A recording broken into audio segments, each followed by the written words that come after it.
Hi everyone, welcome to another iPhone app review on the digitallifestyle.tv. Today we're taking a look at PhotoCaddy. Now essentially PhotoCaddy is an assistant of sorts, a virtual assistant for taking photographs. For example, it gives you some basic explanations of things like an f number or f-stop, and I know for someone like myself, kind of an intermediate photographer, I tend to forget about the difference between aperture and f number and exposure and all that. So you've got all the essentials here, cleverly labeled under essentials, but then you also can get into specific types of shooting situations. For example, if we take a look at stars, you'll notice there are three areas there: tips and suggestions, typical settings, and notes. Now, tips and suggestions, these are very basic things, but good things to keep in mind that you might otherwise forget. For example, if you're shooting in the desert, try to minimize opening and closing the camera if you're using film and so forth, so you don't want sand to get into the camera. So that's something that seems obvious, but it doesn't hurt to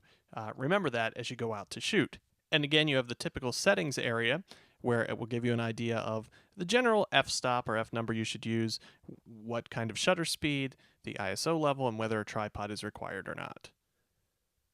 And of course, you can make your own notes as well. So if you do a lot of shooting for one particular setup, or you find something specific to your camera, you can make notes about that, and you have a little photo journal with you as well to make things easier when you go to shoot your photographs. So PhotoCaddy gives you great essential information on photography basics, and then also breaks down specific recommendations based on the situation you will be shooting. Overall, it certainly can't hurt to have this as one of your tools when you head out on a photo shoot.